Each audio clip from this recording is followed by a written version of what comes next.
tentu ini ada relasi politik ya dengan soal tadi ya. Pemutihan macam-macam itu yang diuntungkan adalah perusahaan-perusahaan. Nah ini kalau boleh disebut apakah ini bagian dari kickback ya terhadap dukungan politik ya? Ya dugaan kuatnya bisa mengarah ke sana. Kita lihat bagaimana kementerian dibentuk untuk mengakomodasi kepentingan-kepentingan elit. Saya pikir ini adalah bagian dari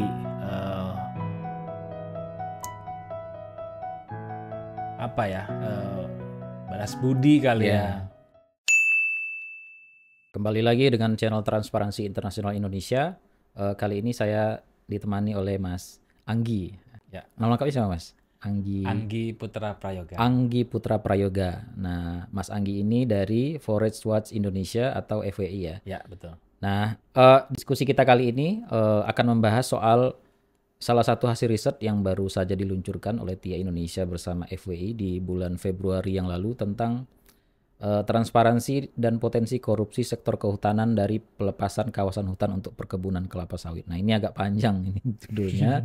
Nanti teman-teman bisa lihat hasilnya di website TIA Indonesia dan FWI ya, ada ya. Untuk membaca, yang suka baca ya silakan dibaca, hasil lengkapnya ada di sana.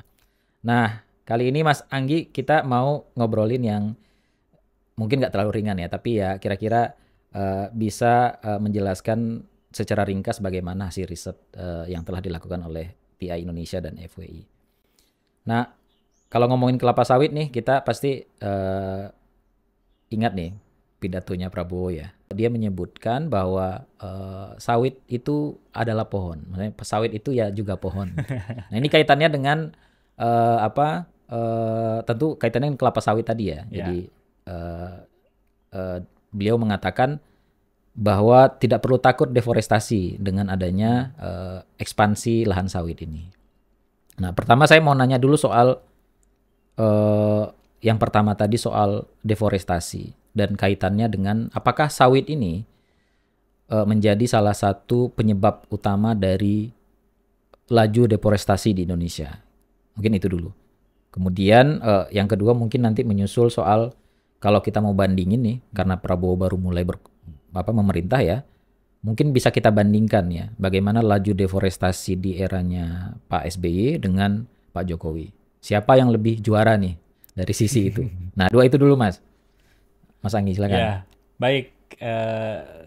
Saya Anggi Putra Prayoga, bisa dipanggil Anggi ya. Saya di Forest Watch Indonesia lumayan sudah cukup lama juga, hampir 10 tahun.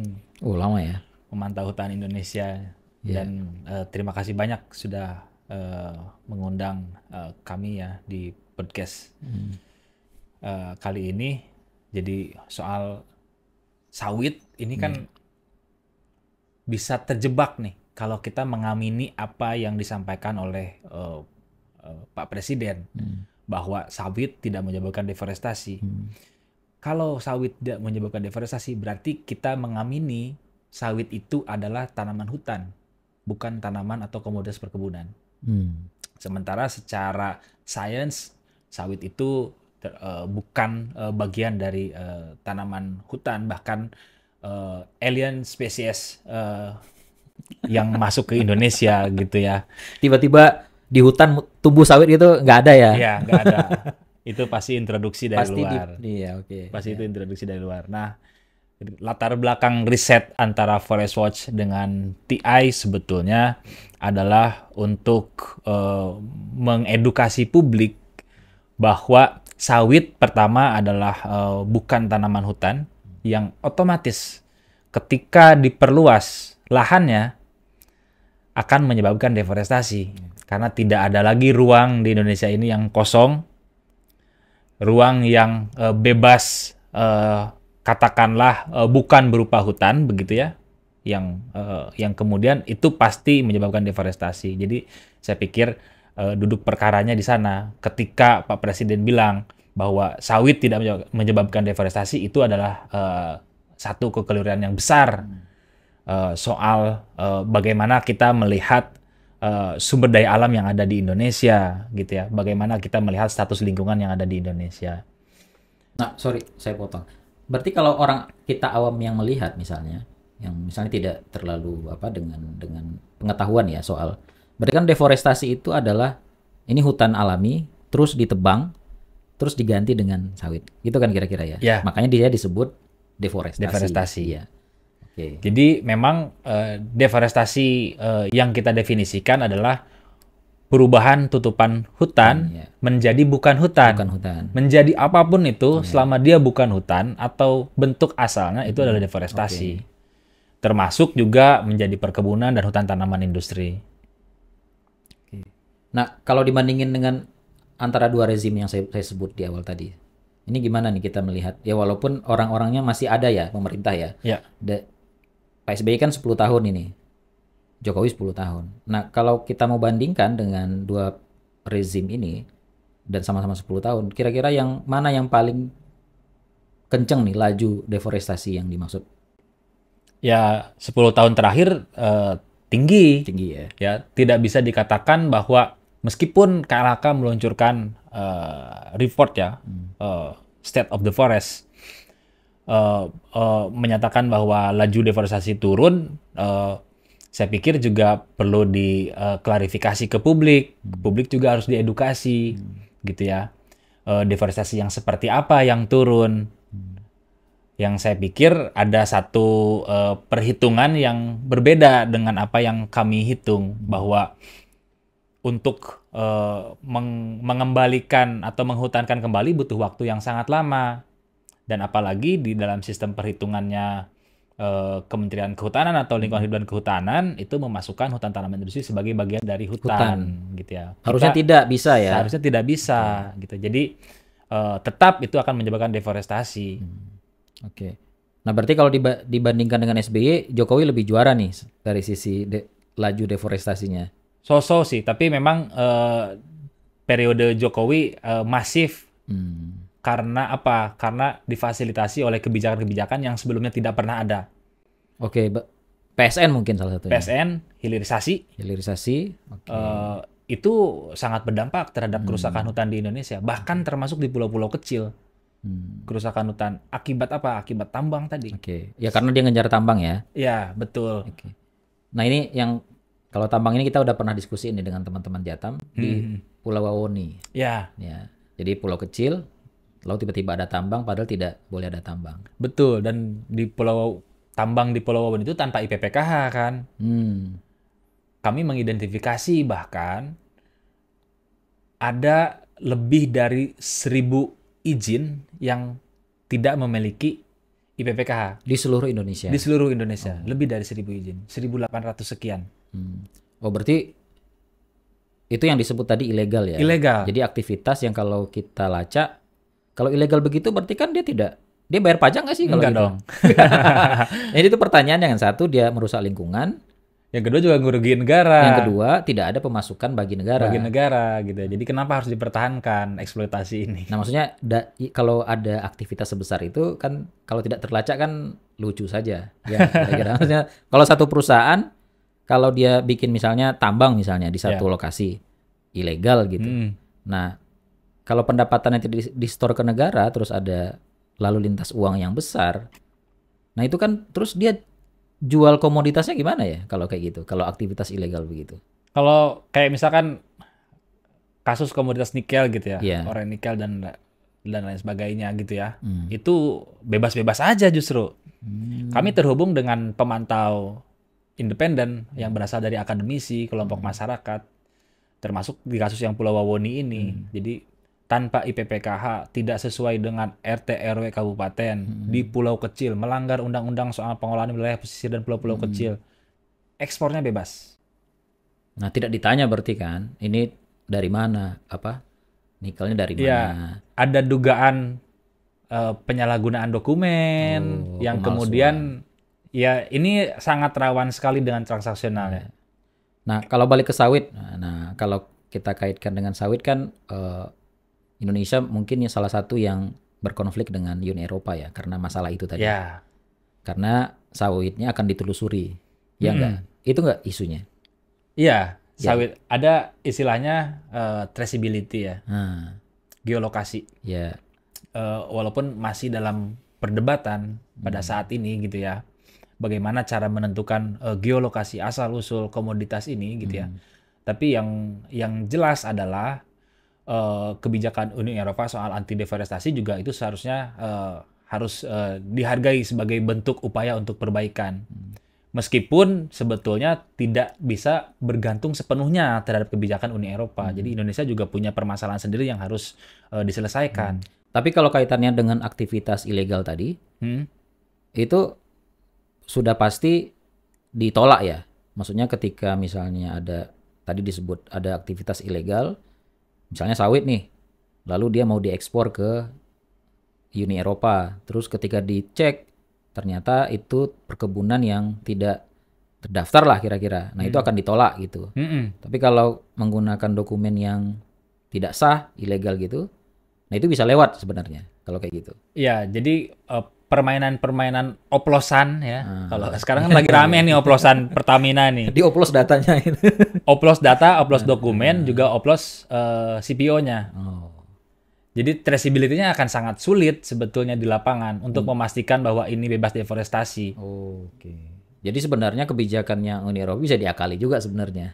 Bisa diakali oleh pasar. Bisa diakali oleh pasar. Oke. Nah ini balik ke pertanyaan yang paling awam lagi. Ini pertanyaan dari saya sebenarnya soal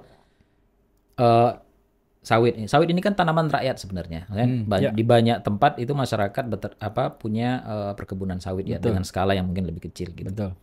Nah, dalam pikiran saya, sawit itu kan tanaman predator. Ya. Dalam tanda petik ya. Artinya dia merusak, ada yang bilang dia merusak unsur hara, merusak air gitu. Itu gimana itu?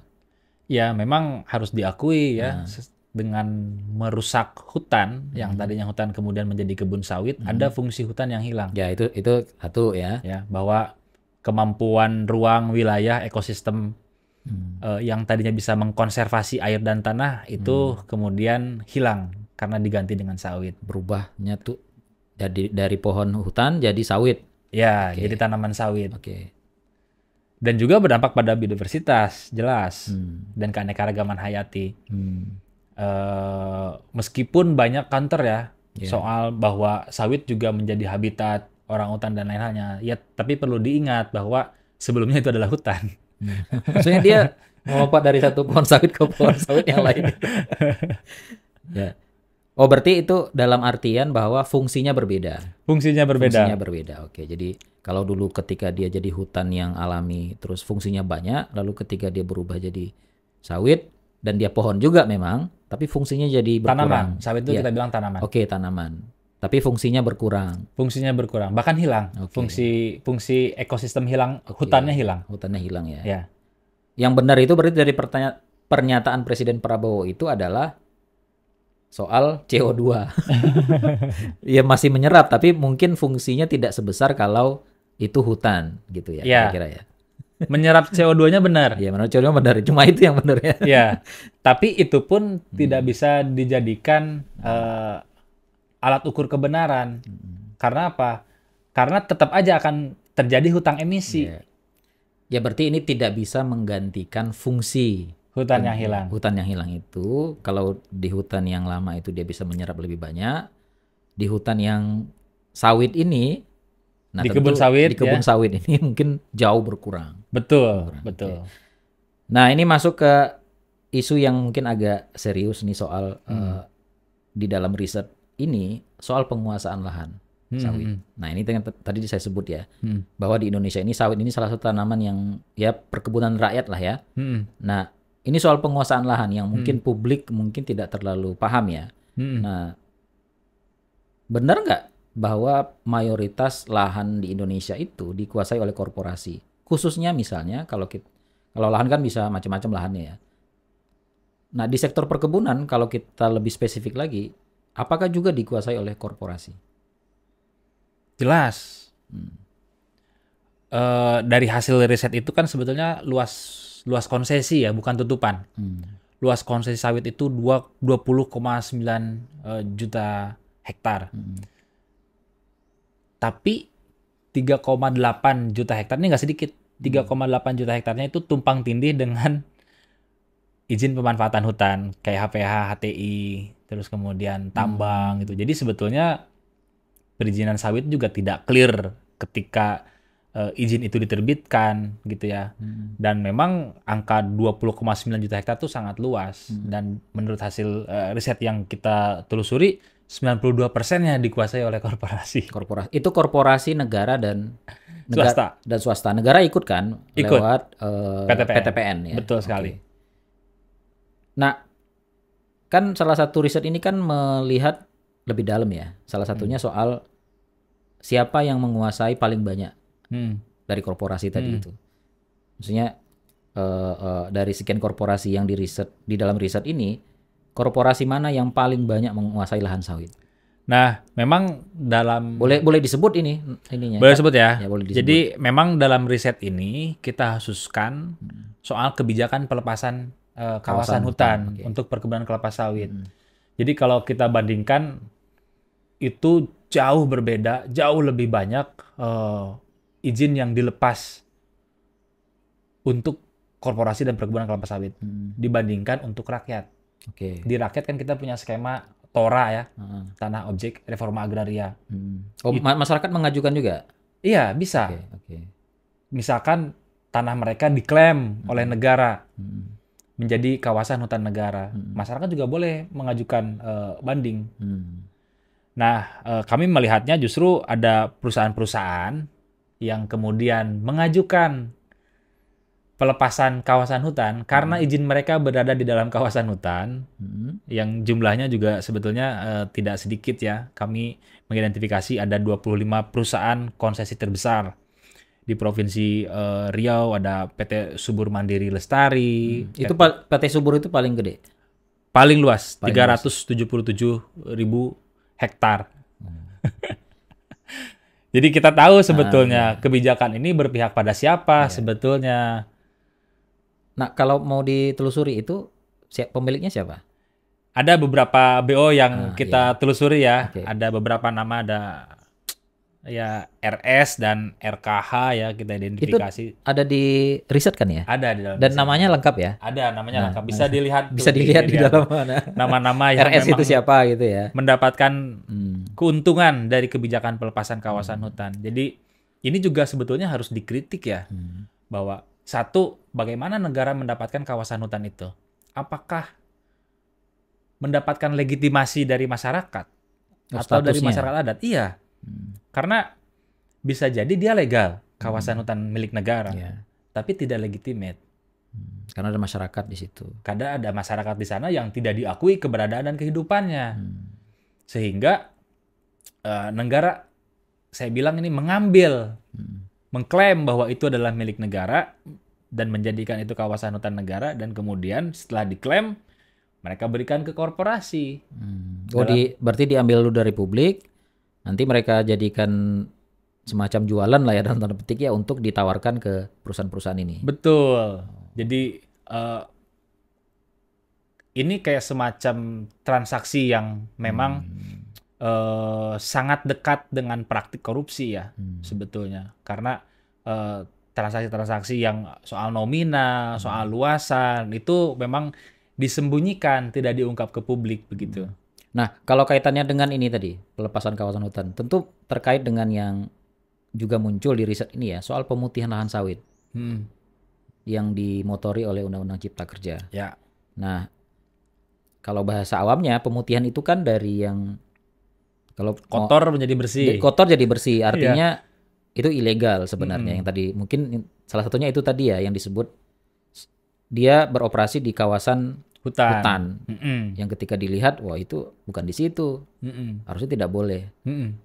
Nah, berarti kan bisa disebut bahwa itu melanggar hukum sebenarnya. Betul, ilegal. Nah, maksudnya balik lagi ini ke pertanyaan yang tadi. Ini sebenarnya yang paling banyak melakukan itu siapa yang kayak gitu? Perusahaan perkebunan kelapa sawit. Pajak melakukan itu. Berarti kalau kita mau challenge, berarti pemutihan itu yang yang paling banyak menerima keuntungan itu siapa sebenarnya? Bukan rakyat jelas. Bukan rakyat. Korporasi besar yang mendapatkan keuntungan dari situ. Dan ada main mata soal nominal denda yang seharusnya dibayarkan, dan disitulah letak kerugian negara gitu ya. Dan yang kita lihat juga bukan hanya korporasi yang mendapat keuntungan, tapi birokrat-birokrat di Kementerian Manggala itu juga mendapatkan keuntungan. Oh, ini kasus yang sedang di kejaksaan ya? Betul sekali. Ada yang eselon 1, eselon 2 yang terlibat dalam kasus pemutihan sawit atau pelepasan kawasan hutan yang menjadi tersangka gitu kan. Dan perusahaan-perusahaan ini, apakah perusahaan-perusahaan yang familiar, yang maksudnya familiar itu dalam artian ini perusahaan yang memang backgroundnya sawit gitu, perusahaan besar lah. Betul. Memang terafiliasi dengan grup-grup besar atau memang grup-grup besar itu sendiri. Nah, berarti mereka menikmati juga nih yang gede-gede ini ya. Menikmati. Termasuk perusahaan negara nggak? Ada beberapa perusahaan PTPN juga. Oh, ada juga PTPN ya. Yang saya pikir juga ya publik pantas untuk menilai lah kira-kira kebijakan ini dilanjut atau tidak, dan memang seharusnya diaudit ya, dan dibuka ke publik prosesnya, jangan ditutupi.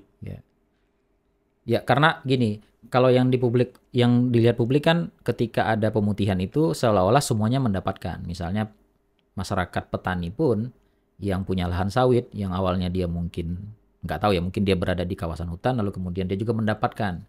Itu dianggap sebagai keuntungan bagi publik ya. Tapi faktanya yang mendapatkan keuntungan dari pemutihan ini justru adalah korporasi besar, perusahaan. Nah, untuk sawit rakyat kita bilang ya, sawit rakyat itu justru malah diarahkan ke jangka benah. Maksudnya apa itu?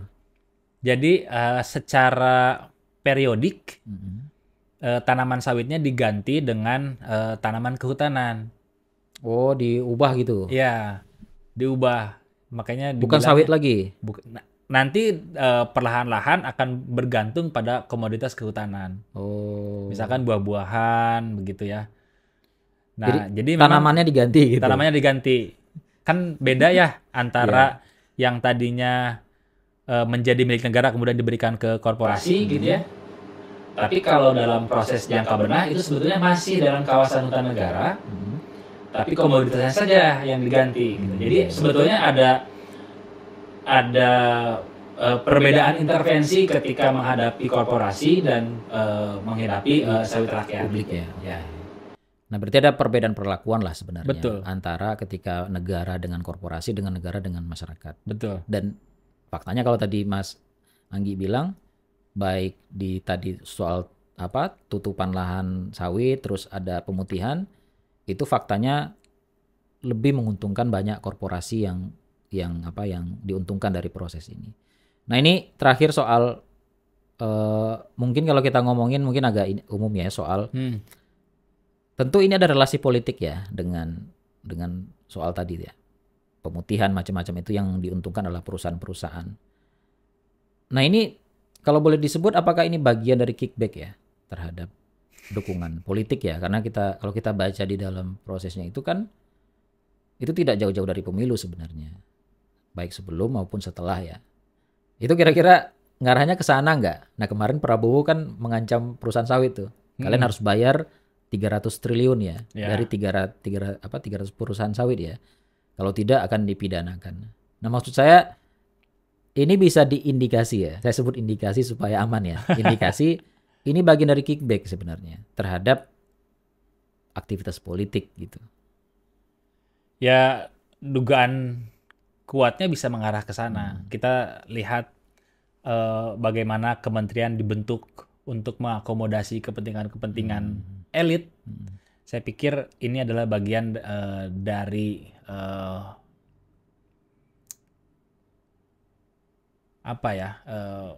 balas budi kali ya, bahwa kita tahu di fraksi-fraksi hampir semua partai juga banyak diisi oleh korporasi-korporasi besar, sawit, ya tambang, ya HPH, ya HTI gitu ya. Pokoknya pengusaha ya. Pengusaha besar lah, yang justru sebetulnya mereka ingin aman kan, dan mereka tahu bagaimana cara mengamankan diri, dan mereka tahu sebetulnya masalah apa yang sedang dihadapi oleh mereka. Jadi saya pikir ketika perusahaan-perusahaan ini mengajukan pemutihan, bisa jadi dugaan besarnya adalah ini bagian dari balas dukungan ketika pemilihan presiden atau election kemarin. Dan ini bisa kita tahu ya, di dalam riset ini siapa yang paling banyak dapat pemutihan ini? Ya, kita bisa tahu. Nama-namanya kan nama-namanya ada di dalam riset ini ya. Kita publish ya nama-namanya sengaja agar publik turut serta berpartisipasi mengawasi kebijakan pemutihan atau pelepasan kawasan hutan untuk perkebunan kelapa sawit. Jangan sampai juga sebetulnya ini menjadi mainannya elit saja gitu ya, sehingga yang akan dirugikan tetap adalah rakyat. Ya, jadi masyarakat bisa tahu ya bahwa kebijakan yang tadinya terlihat berpihak ke publik, wah ini deforestasi, ini sawit nih, publik melihatnya wah, ini pernyataan yang kontraproduktif ya, ketika presiden mengatakan sawit ini tidak deforestasi, tapi sebaliknya, tapi ternyata sebaliknya ada. Nah ini jadi bagi publik sendiri itu seperti ada pertentangan. Nah makanya salah satu tujuan kita adalah supaya riset ini bisa dijadikan bahan bagi publik untuk memantau proses baik itu pemutihan maupun aktivitas pemberian izin terhadap perkebunan sawit ini. Nah ini mungkin terakhir juga soal ini. Ini kan salah satu utusan presiden yang khusus iklim ini kan adiknya Prabowo. Itu apakah termasuk di dalam perusahaan-perusahaan yang menerima keuntungan dari pemutihan ini? Kan kita tahu ya, maksudnya keluarganya beliau kan juga punya perusahaan yang terafiliasi dengan perusahaan-perusahaan sawit ya. Itu ada nggak? Ketemu nggak di sini di riset ini? Di riset ini ya si HP ya. Nah kalau tidak nanti silakan dicek, teman-teman bisa cek lagi. Nah apakah? Saya pikir perlu ya kita memberikan warning ya, karena sebagai pemantau independen, saya pikir ini sudah overlap nih apa yang dimainkan dan diperankan oleh sang adik gitu. Dan seharusnya juga memberikan warning, tidak seleluasa itulah kira-kira menyampaikan ke publik dan kemudian menciptakan misinformasi soal rehabilitasi, soal sawit dan lain sebagainya. Saya pikir itu berlebihan, apalagi tidak diperkuat dengan data dan informasi. Atau sengaja ditaruh adiknya Prabowo supaya dia bisa menjadi tameng gitu, utusan presiden khusus perubahan iklim. Ini kan jadi kalau Prabowo bilang sawit adalah pohon, sementara ada utusan presiden yang juga adiknya itu ngurusin soal iklim. Nah ini kan jadi ya tameng ya. Jadi tameng dan ketika itu diulang terus bahwa sawit tidak menyebabkan deforestasi, sawit adalah tanam hutan, maka lambat laun itu akan diamini oleh publik gitu ya. Tanpa melakukan cross check, tanpa melakukan pendalaman, saya pikir itu akan menjadi penyesatan. Penyesatan informasi gitu ya. Misinformasi. Ya, saya kira demikian dulu Mas Anggi. Nah, bagi teman-teman yang bisa bisa melihat hasil risetnya, bisa dilihat di website TI dan website FWI. Nanti teman-teman bisa melihat sebetulnya siapa yang mendapatkan keuntungan paling besar dari kebijakan pemutihan sawit di Indonesia. Kita kembali lagi pada edisi berikutnya. Terima kasih. Terima kasih.